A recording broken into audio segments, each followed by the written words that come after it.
the day could be today that your career is over. Now what do you do?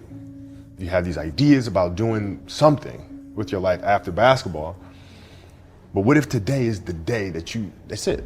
Now what do you do? So I had all this time sitting there with my Achilles injury and contemplating and thinking, and I said, I better get to work. Rest at the end, not in the middle. And that's something I always live by. I'm not gonna rest, I'm gonna keep on pushing now. There are a lot of answers that I don't have, even questions that I don't have. But I'm just gonna keep going. I'm just gonna keep going, and I'll figure these things out as we go, right? And you just continue to build that way. So I try to live by that all the time. It means you have different ways to get better. There's certain things that you can figure out, that you can take advantage of, right? Certain weaknesses that were exposed, that you need to shore up, right? So it was exciting. I mean, it sucks to lose. Right. But at the same time, there are answers there if you just look at it. Because you get the information from losing more than from winning, probably. Yeah. I mean, the answers are there when you win, too. You just have to look at them, Yeah. right? So it's a constant process. It's exciting when you win, it's exciting when you lose, because the process should be exactly the same, whether you win or you lose. As you go back and you look and you find things that you could have done better, you find things that you've done well that worked, you figure out how did they work, why did they work, how can you make them work again? Yeah. And but the hardest thing is to face that stuff. That's a really, really tough challenge. The mistakes that you've made in that game, you have to do the hard stuff and watch that game and study that game to not make those mistakes over and over again just because you weren't brave enough to face it. So she came down to the office. I brought her down to the office and we sat down, we watched that game together. Right? And you gotta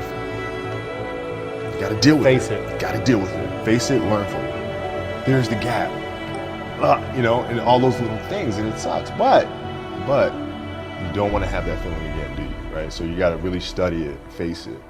And not to say you'll win the next time you face it, but at least you'll give yourself a better chance. I had a purpose. I wanted to be one of the best basketball players to ever play. And anything else that was outside of that lane, I didn't have time for. And I know the sacrifices that went along with standing here today. And we're not on this stage just because of talent or ability. We're up here because of 4 a.m. We're up here because of 2-a-days or 5-a-days. We're up here because we had a dream and let nothing stand in our way. If anything tried to bring us down, we used it to make us stronger. We were never satisfied, never finished, will never be retired. Rest at the end, not in the middle. And I took that to heart. I believe there's time for resting at the end, but for me, that time is not now.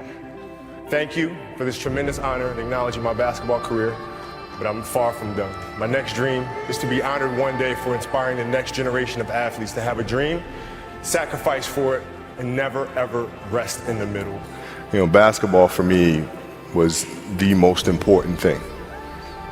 So everything I saw, whether it was TV shows, whether it was books I read, people I talked to, everything was done to try to learn how to become a better basketball player. Everything. And so when you have that point of view, then literally the world becomes your library to help you to become better at your craft. What I try to do is just try to be still and understand that things come and go, emotions come and go. The important thing is to accept them all, to embrace them all, and then you can choose to do with them what you want versus being controlled by emotion. You know, a lot of times I've seen players, even myself, you know, when I was younger, being consumed by a particular fear, and to the point where you're saying, okay, nah, it's not good to feel fear. I shouldn't be nervous in a situation like that. And it does nothing but grow versus stepping back and saying, yeah, I am nervous about the situation. Yeah, I am fearful about the situation. Well, what am I afraid of? And then you kind of unpack it. And then it gives you the ability to look at it for really what it is, which is nothing more than your imagination running its course, right? I mean, it's an obsessiveness that comes along with it. You want things to be as perfect as they can be, understanding that nothing is ever perfect.